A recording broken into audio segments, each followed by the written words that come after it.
In today's video, I'm going to share with you 5 simple habits that made me my first $1 million. Now listen, before you click away or you think, you know what, maybe this is a little too simple, or maybe, I've already watched a few videos like this. I do not give a shit if you're trying to make your first $1,000 online or you're already a multi-millionaire. You're either going to learn what to do in this video or be reminded of what you're not currently doing. Because I guarantee there's less than 0.01% of you that are following these 5 things religiously every single day. So, with that intense intro out of the way, these 5 things, honestly, I followed religiously day in and day out to make my first $1 million. And by the way, I'm not gonna sit here and pretend that if you follow these 5 things, you're just gonna start making money out of nowhere. No, you need the right business model, you need the right vehicle. You need to actually find out what way is the best way to make money for me, because we're all different. So I'll go ahead and leave a link down below to the updated 2024 version of the best business model to follow this year. I go ahead and I compare a bunch of different business models out there and I tell you which one is the best one to make $10,000 a month online. Because you can pretty much make your first $1,000 with any business model. There's many business models, but what is the best one to make $10,000 a month online in profit consistently? So once you finish watching this video and you know exactly the 5 habits that you need in order to become a millionaire, well then you can go ahead and watch that YouTube video and get an understanding of what business model works best for you in your scenario. So the first habit that helped me make my first $1 million is laying out my clothes the night before. Crazy, I know, like what a shocker. Listen, before you try to downplay some of these stuff, ask yourself, it seems simple, am I doing it? Because more than likely you're not. Why is it that when you're in the army, you lay out your clothes the night before? So that way you can spring out of bed and you don't have to think about anything. And that's the exact same. I actually have 2 sets of clothes laid out. I have my gym clothes. So I have, okay, I'm going to wake up and I'm going to train in the morning. And listen, throughout the years as I became a millionaire, then a multi-millionaire, and then a deca millionaire, I've tried different things. I've tried training at night. I've tried training in the day. I've tried training midday. Sometimes I train twice a day. I mix things up. But to make my first $1 million, I train first thing in the morning every single day. So I would have my gym training stuff. So that way when I woke up, because when you wake up, it can be cold a lot of the time. I grew up in London, so it's cold, dreary. You don't want to get out of bed. And anything that mentally stops you or any little piece of extra thinking you need to do in the morning is very dangerous. So that's why go ahead and lay out your gym clothes the night before. Then when I came back from the gym, I actually had my next set of clothes laid out, which is just my normal day-to-day working clothes. For you, maybe that's your office clothes, your school clothes, whatever it is. The point is, it is your uniform for the day. Whether you have an online business or whatever stage you're at with your career, it's your uniform for the day. I really can't explain how important your morning is and that it's a very fragile time of the day for you. You really need to be careful about making too many decisions first thing in the morning. Everyone famously knows that guys like Mark Zuckerberg, Steve Jobs, they pretty much wear the same thing again and again every single day. So that way it eliminates decision fatigue. They don't need to think about, oh, what clothes should I wear today? And by the way, I think you should have maybe not that same philosophy, but where it's the exact same thing, but just simple stuff. I just have, if I don't have any meetings outside the house, like for example, for today, I just wear a simple t-shirt, some trousers,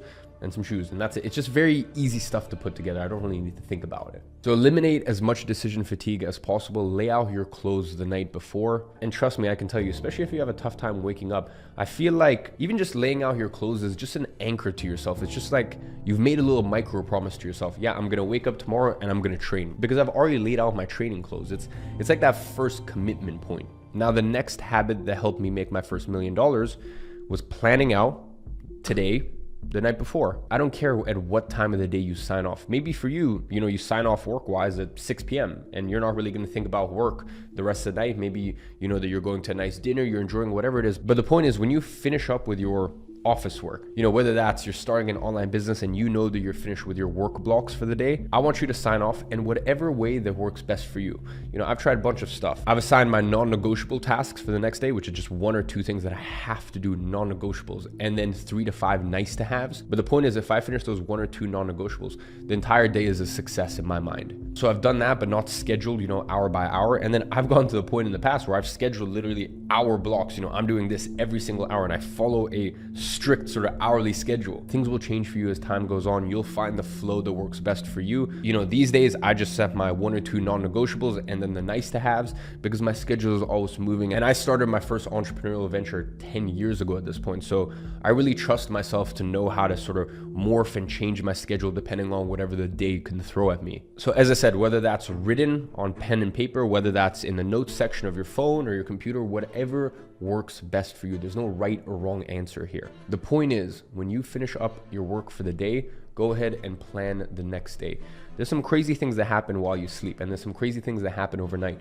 Your brain is going to sort of mull over it, and your brain subconsciously is going to start thinking about the problems. And problems, I mean that in a positive way, the challenges, the puzzles that you have to go through the next day, and how you can do it as efficiently as possible. So plan the following day the night before. And that leads perfectly into the third thing that helped me make my first $1 million. And that is never ever wake up and not know what you're going to do in the gym as a workout. And that kind of ties into planning the night before. The night before, I would actually plan my workout. Now these days in the morning, I do a lot of tennis, I do boxing. You know, I have my coaches, my one-on-one coaches. So they kind of lay out my full protocol. I don't need to do too much thinking there. But yeah, really, it's very, very important that the night before you already know what you're doing in the gym. Once again, this all kind of ties into the fact that your brain is going to be stimulated and it's going to start thinking, okay, I need to do this tomorrow, I need to do that tomorrow, and it's going to start working in the background. And in my experience, it's not going to be a thing that keeps you up or you have tough time sleeping. It's just there, and your mind's kind of working in the background to already start, as I said, solving some of these problems, thinking about the workout, how things are structured, etc., etc. So as I said, night before, or at a minimum, at least when you wake up in the morning, plan out your workout. Just make sure you don't go in the gym, you're in the gym, you're looking around, you know, oh, what do I do? Because training takes willpower, and that's already zapped half of your willpower for the next day. Now, the fourth thing, and this was massive for me, and still to this day is massive, is turn your phone on airplane mode. I actually know which one of my friends turned their phone on airplane mode, because half the time when I message them, it doesn't show as delivered. It just shows it's sent. And for me, airplane mode is a very good sign that someone respects their time. It's a very good sign that someone understands that, listen, I'm gonna affect the world. I don't want the world to affect me. Now, if you're in a line of work, let's say for example, you're a real estate agent where you need to be on the phone, talking to people 24/7, this, that. Like, I'll be honest, I'm on calls maybe hours a day on my phone, talking to my leadership groups inside of my different companies. But obviously I'm in a fortunate position where I've been running my businesses for so long where I kind of decide when we have the phone call. But as I said, I empathize that for some people, they do need to, you know, they really do make money from their phone and being accessible quite often. And, you know, really being accessible to other people. But for the people that aren't, protect your time, put your phone on airplane mode. And, you know, even if you do make your money from being accessible, at a certain point, let's say even just for your workout, just your workout alone, you know, let that 30-minute, 45-minute, 60-minute, 90-minute, whatever it is, let that time be your peaceful time. Put your phone on airplane mode, relax, leave it. Give 100% to what you're doing. So, yeah, I remember probably the first few years that I started my first serious business, I had my phone on airplane mode half the day, and I actually had 2 phones. And these days I have definitely a lot more than 2 phones. You know, these are just some on my desk. I have quite a few more in my vaults. But back then I had 2 phones, and you could even do like an iPod Touch and an iPhone. And I used to put my phone on airplane mode, and anything else that I needed, for example, Audible, Spotify while I was working out, even access to Uber, I would just have that on the second phone. Or, you know, as I said, you could do an iPod Touch or whatever it is that works best for you. And I would just have that as my additional thing where essential services I could have on that. And then the other phone could just be put away. And once I was done with my serious work, the non-negotiables for the day, then I could access my other phone. So by the way, the whole idea of airplane mode is really just protecting your time, safekeeping your time, and making sure that you are your priority. And that's really what I did when it came to social media, advertising platforms. Obviously, the first real business that I had was an advertising agency that I had for 6 years. And, you know, I always used to tell people around me, you know, even in movies, the drug dealers will say, you know, never use your own product. I always viewed social media and the internet like that. Like, I want to be someone who's benefiting from this and not someone else benefiting from my attention. And that's why turning your phone on airplane mode, that's why limiting your social media use is just so incredibly important. Now, the last habit that helped me make my first million, and I know this sounds simple, but I know that 99% of you guys don't do this. Drink 1 liter of water first thing in the morning and make sure that that water is by your bedside or somewhere in your room so you don't procrastinate, because this is something to this day I still struggle with.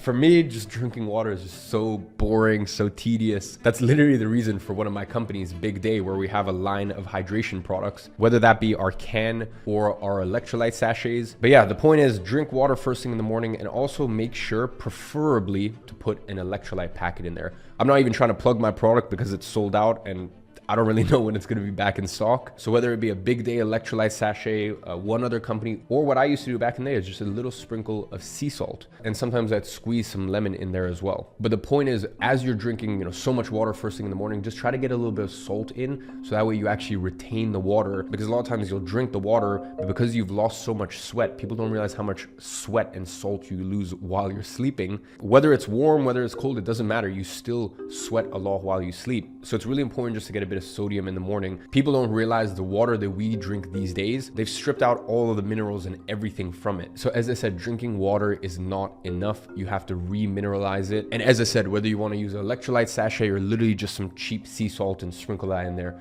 the point is, first thing in the morning, make sure you are hydrating properly. And as I said, I know this sounds so simple, but up until a year ago, and literally creating a brand new company just to make a product that fits my needs, I even struggled with this. So that's really the 5th and final thing. Well, actually, you know what? I'm gonna say one more thing about this.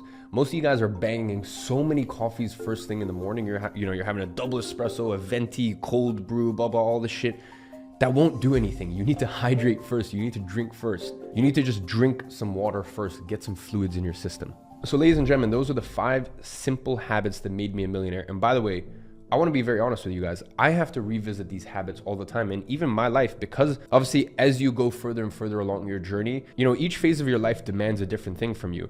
There's in your free time, go watch the Jeff Bezos interview he did in 2023, where he basically broke down his life, and a lot of it he said is, I wake up and I just kind of like hang around for a couple hours. I just read newspaper, I eat breakfast, I go for a walk, like I just float. And I think also he woke up at 8 or 9 a.m. Like even me, I wake up at 9 a.m. because I'm on call sometime until 2 or 3 o'clock, because most of my employees are in America. So with time zone issues, living in Dubai, I'm not the perfect ideal spitting image of wake up at 5 a.m. club, wake up at 6 a.m. club. I am doing the thing that makes sense for my current stage in my career and my life. And you are going to need to adapt and mold and do the same for you. There was points in my life I used to wake up at 5 a.m., used to wake up at 6 a.m. But no matter how my schedule changes, or the traveling or this or that, the one thing that remains true, I must continue and follow these 5 habits that actually helped me make my first million, to make sure that I sustain it. So ladies and gentlemen, on that note, I hope you enjoyed this video. And as always, I'm watching from afar and I'm rooting for you.